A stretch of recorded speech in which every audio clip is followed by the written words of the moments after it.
this motion, you're limited to Yeah. to 1% on the bottom line, so yes, you will have to say no to see some of the areas. And that's really what my problem is. I agree with doing this, but I think you've got to have a leeway somewhere for some of these things in case they go out of sight. It doesn't make any sense. Okay, Representative I thought that's what a guideline. Babson, McCarthy, and Schmidt. That's why, Representative Merrill, that's why I put in guideline. That's If right. it comes in at Guideline. 1.5, or it comes in at a half, at half would be fine, but if it has to go over, because there are gonna be things in here that they have no control So over. this is strictly a guideline. Yes. Strictly a guideline. This is gonna be a guideline of 1%. It is not a bottom line written in stone. Representative McCarthy. Thank you, Madam Chair. I was going to say the exact same thing. It's not a binding resolution, it's a guideline. Hopefully, we can stick to it the best we can, but it's just a guideline. Okay? And Representative Schmidt, and then Umberger. No, just to reinforce, I think as a guideline, it works first. And get back to the energy prices, if you looked at the monthly breakdown of it, energy actually peaked in February, March, and April, and it's been downhill since then. Who knows what it's going to do, but it's, like I say, if the economy fails to pick up, and it doesn't appear that it's going to do that, the price of energy will probably stay below what it was in its peak of past February and March. So my point being, I think the 1% will, as a guideline, will work fine. Representative Umberger. Yeah, somebody made a comment about revenue, and I just got to thinking about that a little bit. Within that appropriation line, we have several things, like grants.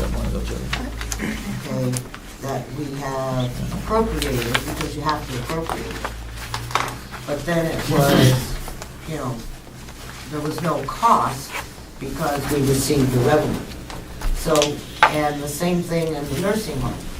They receive Medicaid money or whatever it is, and so it's an offsetting thing. So one of the things that concerns me about this is that I don't know how much is in the budget that has offsetting revenue. And as a result, if, for example, I don't apply for these grants next year, then I am now 1%ing $40,000 or $50,000, or however much it is in there. And so when we set something like a flat rate and we just say expenditures, there are a lot of things within that budget that are not what I would consider to be true expenditures from year to year. And I'll just use this example. The sheriff received money for drunk driving, thing with Wakefield. Okay, so that's, I don't know, let's say it was $10,000. I don't know whether he's going to apply for that grant again next year or not. If he doesn't, then that's $10,000 in expenditures that is in that bottom line expenditure number, when in fact he has no thought process whatsoever of reapplying for it.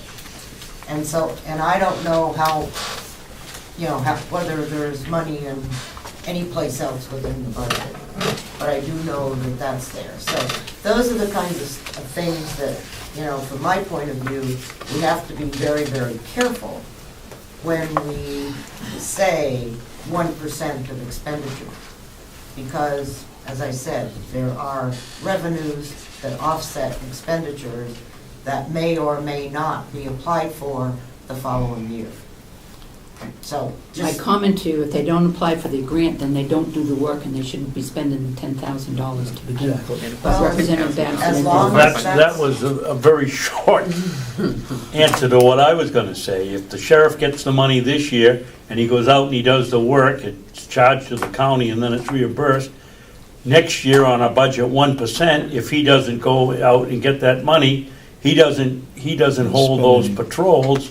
So in effect, the 1% is gonna work in our favor rather than against it. Well, as long as we subtract out grants that aren't reapplied for. But the grants have nothing to do with the expenditure. Sure, yes, they do. No, they don't. You have to have the It's a wash. expenditure in there in order to make the payment. It's a wash. But if you are dealing only with expenditures, then that $10,000 is in the expenditure money. Okay? And that's all I'm saying. It's booked, but It's booked as an expenditure. Representative Fleck and then McCarthy. I just want to make one comment on that. That is a legitimate concern, but I think the commissioners in the presentation of the budget can indicate to us, this is an offsetting expenditure, that we're getting reimbursed or we anticipate reimbursement, something like that. I don't see that as an issue that should stonewall the whole budget process. I think that's something they can tell us about. And I for one, can deal with that. If the commissioners say, here is a grant opportunity, okay, that's fine. Because I think the grant opportunity brings down the amount to be raised by taxes, Right. which is different than the total appropriations, which is where we're going with the guideline. Representative McCarthy, and then Representative Umberger. Thank you, Madam Chair. I would just like to point out that these line items that indicate or are supposed to be revenue, it doesn't turn out that way all the time. For instance, in last year, and you all know, I brought it up several times, one department was $154,000 overspent, and he moved funds around from line items to cover it. And $100,000 or more of that came from revenue. Came from special details and court bailiffs. So he didn't really move an appropriation per se. He took revenue and spent it rather than turning it in to the county. So these line items that indicate revenue and grants, I'm not sure that that's the way they should be written into the budget, just as simple line items. Representative Umberger. I don't care what we do. I just want to make sure that we all understand that grants or revenue for the nursing home, that comes from the state is part of the is on the expenditure side. And so we just need to recognize that, let's take, for example, if the mix of county home residences changes from, I don't know what it is today, but 95 to 103. right, whatever. I'll change the percentage of full pay versus Medicaid. Let's say that changes by 10%, okay? Over on the expenditure side, you still have that expenditure in there, okay, for the Medicaid patients. So my only concern is that if we are going to go this way, then we need to be sure when we're looking at the next budget that we recognize that revenue plays an important role over on the expenditure side, because we place expenditures there to be sure that we have a place to put the revenue that is coming in, whether it's a grant, whether it's standard revenue or I don't know if we have any standard revenue, but we do with courts and those sorts of things. So we just need to be extremely careful when we talk about this 1%. And it's a guideline that we're giving them. Representative Algren. Thank you. I agree with Representative Umberger on many of her points. And I do plan to follow up another motion after we vote on this motion.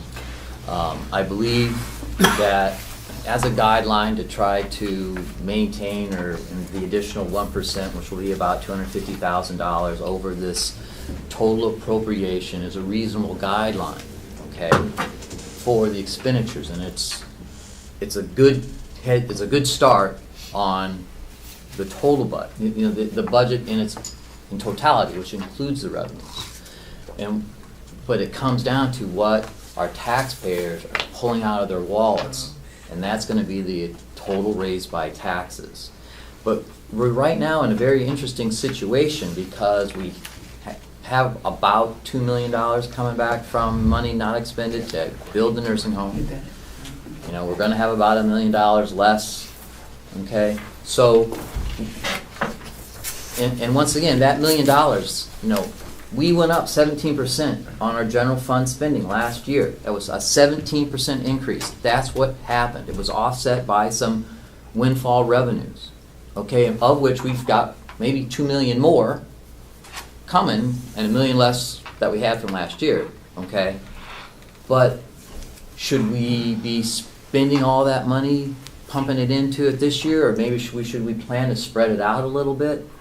So that's why there's a second part to this. I think the first part, you know, I personally am gonna go vote for it. I hope it's less, a lot less, in fact, okay, of the total expenditures. But I think we also have to look at maybe a long-range plan about what we're gonna do with the money that's coming back and how much we're gonna spend to renovate the nursing home. Do you see what I'm saying? And so that's gonna play into it. So, you know, I'm not sure what my motion is gonna be, but the amount to raise the taxes is probably gonna have to go up a little bit because of these differentials. I hope not, but I mean, in the long-range benefit to the taxpayer, will it be better to raise the taxes by 3% this year, which is close to the CPI, so in hopes that next year then we only have to raise it 3% again instead of keeping it level this year and then raising it 10% next year? You know, those are the kind of things I think we kind of need to think about in totality, because that's the totality of the budget, is what's coming out of the taxpayers' pockets. How much will be raised by taxes? Which was about 13.5 million last year, I think, was the amount to be raised by taxes, something like that.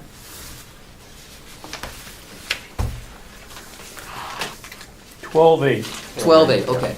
So, you know, we want that number also as well, to, I think, be like the second part of it. You know, the first part is don't increase your expenditures, but the second part, I think, of it is, and that will help your situation because of all the revenues and the bottom line of what's really coming out of the person's pocket when they, you know, pay their real estate tax. I have one. Kathy, did you have your hand up before? Well, I just wanted you to remember, keep in mind that in the 2011 budget, there were some one-time expenses that wouldn't be in the 2012. For the That's what, just want to keep in mind, you know, like the things we did in the buildings and Right. that sort of thing. Okay. Representative McCarthy. Thank you, sir. Please refresh my memory. The 12.8, was that after the infusion of $2.5 million from the rainy day fund? Yes. Or prior to? That was what we raised, that was after we took $2.5 million in, right? From the rainy day fund. I don't have that note, but I believe that's true. So that means that, you know, again, there's that slippery slope. This year, if we keep a flat budget, but we don't have that $2.5 million to put in from the rainy day fund, we're not talking about 12.8 anymore. We're talking about what, close to 15? Just the 12.8 was included the 2.5 million Right. from the fund balance. So the original estimated revenue was 10.3. We added 2.5 million, and that's how it came up to 12.8, 12.84, whatever it was. Added, we should have subtracted. Well, we have to show total revenues, and that becomes your fund We balance. subtracted the rainy 2.5 million of the rainy day fund from the amount to be raised by taxes. Well, that's true. But we're talking about, I thought you were talking about total revenues. And the fund balance, the amount from fund balance, it does show up as a revenue. Isn't that correct, Kathy? Mm-hmm. Yeah. Yes. And that is added to what? Added to the 10 million, and then we subtract it from the 25. Go ahead, Representative Holcomb. Thank you. And maybe I'll ask, but the $12.8 million is income from taxes. That's the money we get from taxes.